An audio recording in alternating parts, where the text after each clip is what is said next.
Hello everybody and welcome in this new tutorial in which I will show to you what is a prefab and how it can be used to maximize the development productivity when we do our activity when we develop games.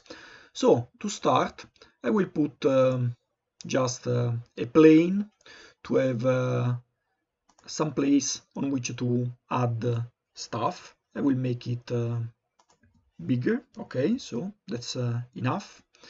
And now I will put just some color. I will create a fast material, just some blue, and I will put some albedo, and just this is blue, so I will just remove the red and the green, and I will get this blue, and I will associate so the blue to the plane. Okay, I've done this. Now I will put a game object. If I have a cube, for example, and I will zoom on it, I can make it, for example, bigger and taller. I can do something like that. I can associate a color, so I can put another material. For example, I can make it maybe yellow, and I will do the yellow. The yellow is done by the red and green, so I can remove the blue to obtain the yellow, so I get just yellow in this way, and I will associate the yellow. So perfect. I can even increase the smoothness of the color. You see how it can change, or I can make it a full metallic, or just so. That's okay. I will keep on a basic coloring. I have this cube.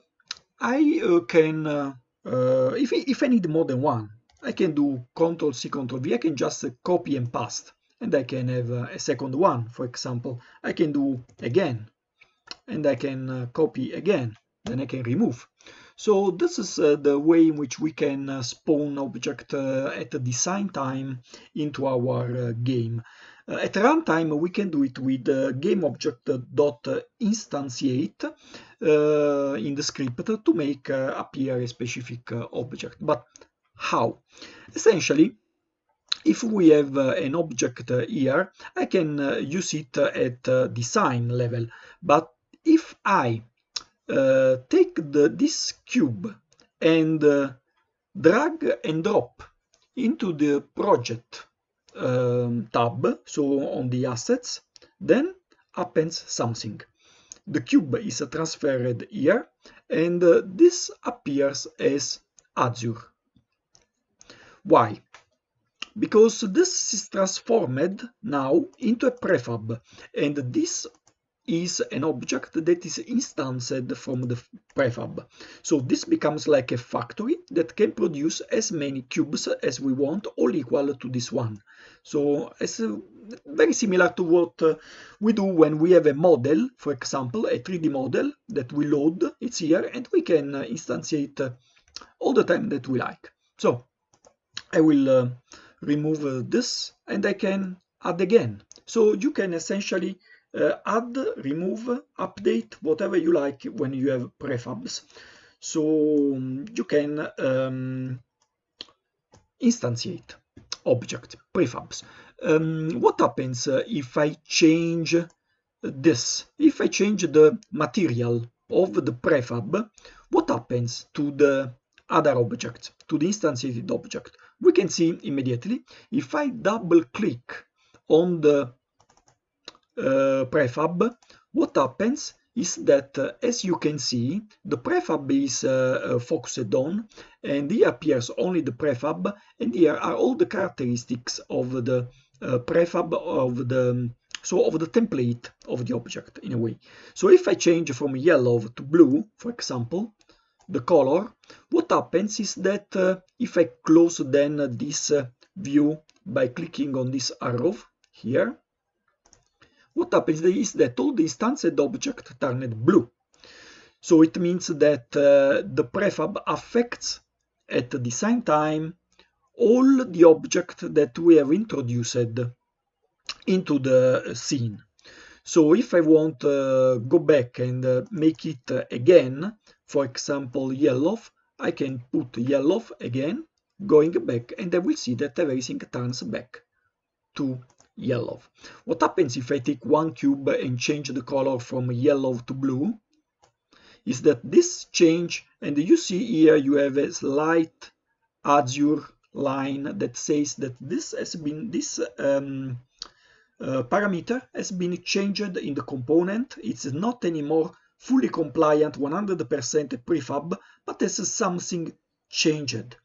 I imagine always this when if you paragon this to the object-oriented programming, it's like having a base class and deriving a class from a base class. Essentially, it's the same concept. You have something, and then you change the behavior of your class, or in this case, of your game object, just by operating on the object itself.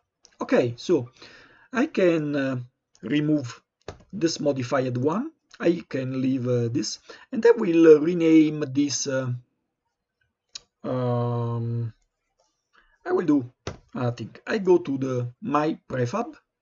I open the prefab and I change the name directly in the prefab, so I don't have to change one for one and all the object that I do. I will call this not cube but pillar, for a reason that become easily to be seen soon. You see that this name must match the prefab root game object name. Now, if we want, we can rename the entire file to pillar or use the old name cube for both the prefab and this new object that we are so changing for the name here. No, I would like to rename the file. So essentially, this means that now we have pillar, and is the new asset is so called. So I will now drag and drop, for example, this here, and I have so a pillar instantiated. What I want to do now, I want to have something different, like a sphere. I will make this sphere maybe green. And the green is given by green. That's so simple. So I will associate then to the sphere the green, and okay, I can move just to make it more easily seen. Okay, good. Okay, let's put it also maybe a little just on the, yeah. So I would like to show you how can we use this now into programming. I will generate from this a prefab, and I will leave this. Okay. I want now to show to you so how to instantiate, how to spawn prefabs. I will use a empty game object that I will call game manager, and I will add to this a new script that I call game manager. Why not? What? Game manager. Okay, no, I want it really to be called game manager. New script.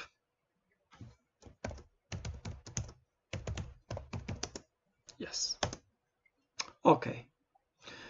Now, this I can remove, and I leave this. That's because the game manager is this nice wheel that is a typical image that appear when you make a script that it's a game manager in Unity. So I wanted it.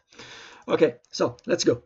Game manager. How do I instantiate a prefab? Well, I can essentially reference my prefabs into my script, so I can instantiate this. So I will do public game object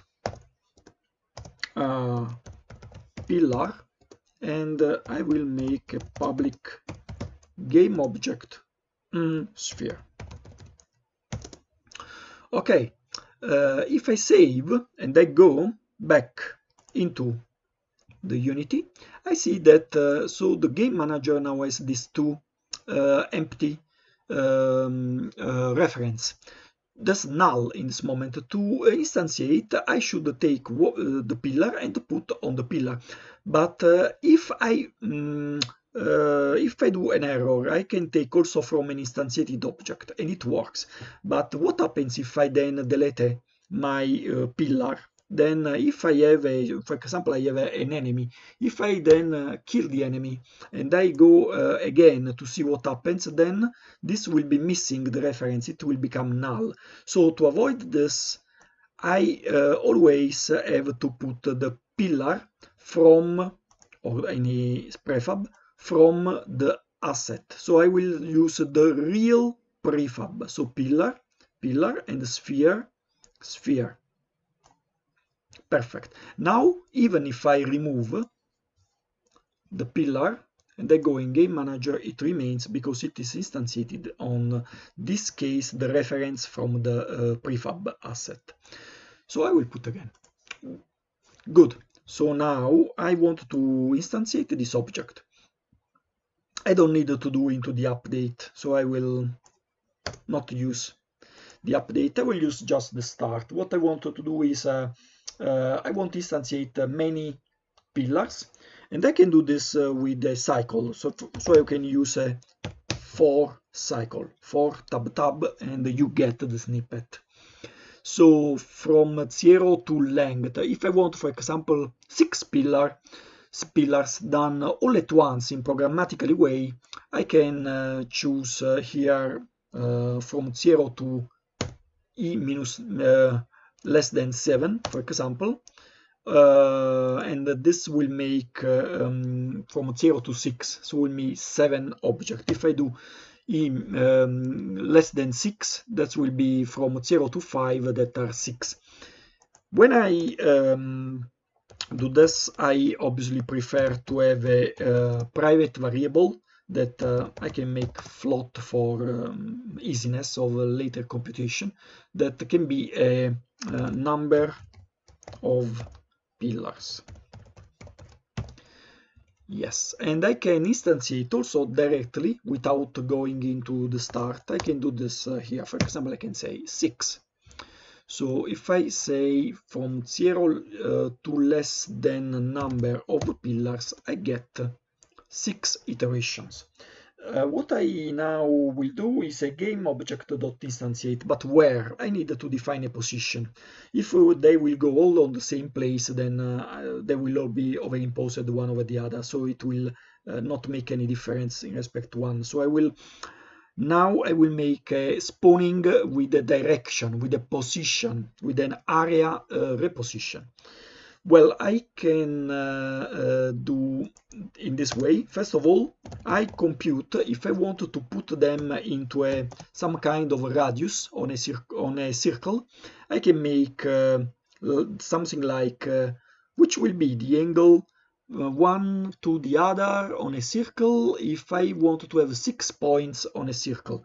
Well, I can do this. I can say float angle is equal to the full circle, 360 degrees, divided by number of pillars. And this gives to me, if I make it float, the angle that is essentially the value, the distance, circular distance between one point and the next one. So I can do now position. I can find a transform vector tree. I can find directly. I will just do the vector position, and I will say position is equal to what?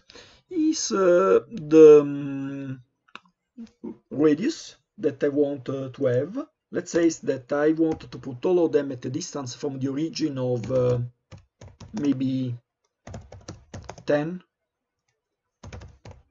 radius. Float. Yeah, and I can say so. Yes, that the position is a new vector tree that is given by the radius on the x multiplied by matf.cosine of so the x component of a point movement in coordinate on a circle, so radius multiplied by cosine of, well, my angle multiplied the number of times, so I can say angle multiplied by e, and I have to convert it into radians. To do this, I multiply again by p and divide by 180.0 f. And this is the first component. Now I want the epsilon that is, well, for the moment I will leave it at 0 because it's the elevation. And for the third, I will do the same, just I have to consider the sine instead of the cosine.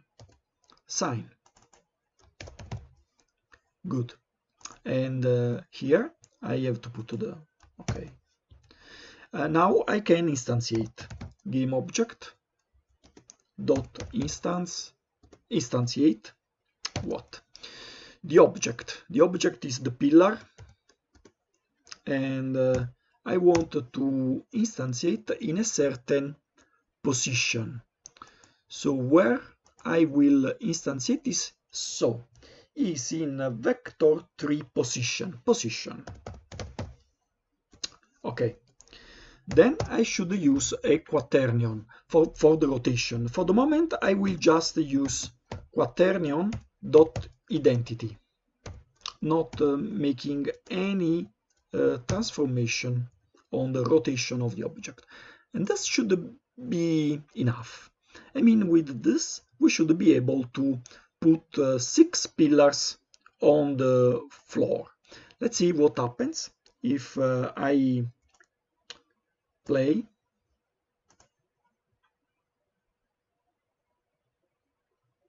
Here we have a lot of object, and I switched to the scene, not to the game. I have the camera to near, so you can see that every object starting from the first position 0, because angle multiplied by the first 4 e equal to 0 is 0, so 0 angle, then angle 2 times angle 3, 4, and 5, from 0 to 5. There are 6. Okay, so I got this. To see how powerful is this way to work with the prefab, let's imagine that we want to change. We don't need 6 pillars, we need 10 pillars. Then I have just to change 10 here, save, and just play again, and I have 10 object. Good. Now let's play with the sphere. I want to make something nice and very similar. I want to have something like that. Just I will use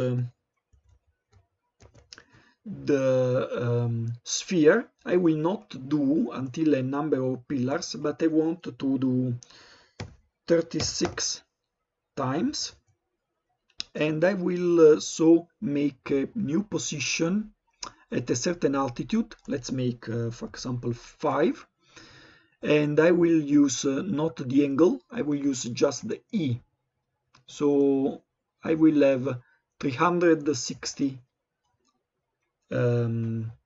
spheres, so very near one to the other, and I can instantiate so the sphere. Okay. Okay, let's play it. Let's see what happens.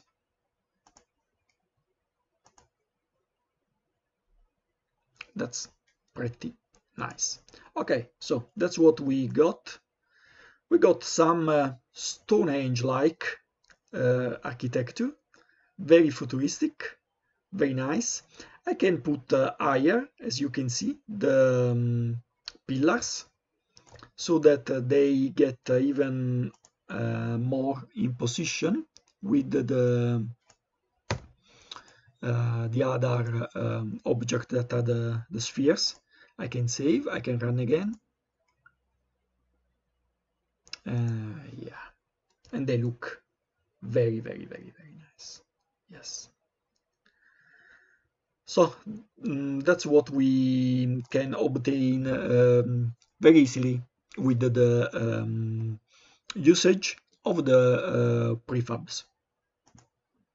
The last thing that I want to do is I would like to move, to rotate all the pillars to look toward the center.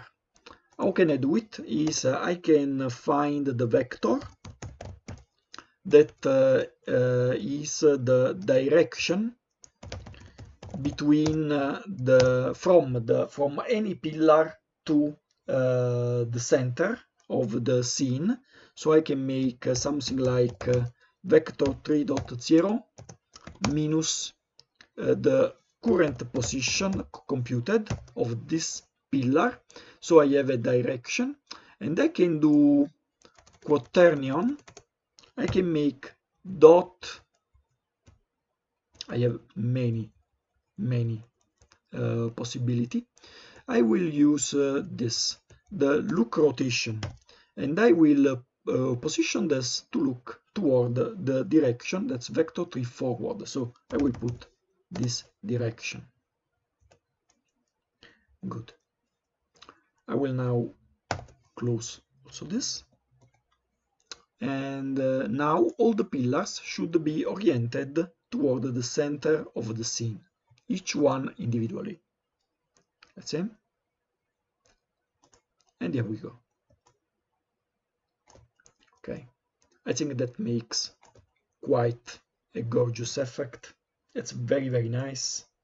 And yeah, we can be proud of the usage that we did of our first prefabs. So if you like this tutorial, please make me know by putting a like on the YouTube, and please follow us, because we have many tutorials that wait for you to exchange our ideas and learn every day something interesting on Unity game engine. So enjoy and have a good day.